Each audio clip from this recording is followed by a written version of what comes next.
Meillä on täällä nyt näytillä Volvo ES90, meidän uutukainen tähän isojen premium-sedaneiden luokkaan. Auto on virtaviivainen ulkoa, virtaviivainen sisältä. Tähän mennessä meidän kaikista hiljaisin auto, mitä me ollaan koskaan valmistettu. Kyllä kaikille autossa olijoille niin se on varmasti premium-kokemus. Tämähän on hieno. Se on niin kuin karamellin pistä suuhunsa. Karamelli. Näihin meidän sähkökatumaastureihin verrattuna, niin tämähän on linjakkaampi. Ilmanvastus on pienempi. 800 voltin järjestelmä mahdollistaa nopean latauksen. Autossa on tosi korkea maavara tällaiseen malliin. Poikkeuksellinen. Erään asiakkaan kanssa tuossa just mittailtiinkin ihan rullamitalla ja hänkin oli ihan hämmästynyt, että miten voi olla. Korkea maavara tarkoittaa käytännössä sitä, että kun meillä on se akku siellä pohjassa, niin ei tarvitse nyt ihan jokaista nyppylää tai lumikökköä pelätä, että osuuko se vai ei. Johdannaisena siitä meillä on myös aika mukava istumakorkeus. Autoon on kiva mennä ja eritoten sieltä on kiva tulla sitten pois. Tuotehan on niinku huipputekninen ja edustaa nyt meidän niinku uusinta uutta tekniikassa. Autohan varoittaa, jos se näkee esteen tiellä, ja jos kuljettaja siihen reagoi, niin autohan jarruttaa itse ennen sitä törmäystä.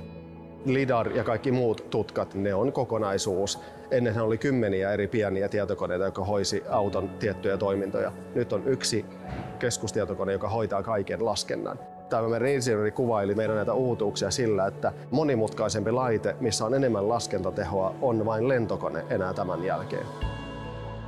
Turvallisuus on meille aivan ydinarvo. Turvallisuus on ollut koko auton suunnittelun perusta. Unohtamatta niitä perusasioita, että kuljettajalle olo pitää olla hyvä, meidän istuimet on aivan loistavat niin kuin on aina olleet, ja sitten kun sä ajat sitä autoa, niin tulee semmoinen olo, että sinä määräät, eikä niin, että tuntuu, että sä astut johonkin avaruusalukseen, millä ei oikein osaa mitään tehdä. Kosketusnäyttö on helppokäyttöinen, ei ole tarkoitus, että ajon aikana siellä hirveästi tarvisi näppäillä. Perushallintalaitteet löytyy ratista ja viiksistä. Voisin väittää, että ES90 on tämmöinen niin sanottu ajajan auto. Ja ollaan siitä tietenkin älyttömän ylpeitä. Volvomaiseen tyyliin on 2 varustelutasoa, mistä valita. Plussasta lähdetään liikkeelle, missä on todella hyvät vakiovarusteet jo valmiin. Ultra mahdollistaa sitten tuuletettua istuinta ja parempaa soitinta ja niin edelleen, parempaa ajovaloa.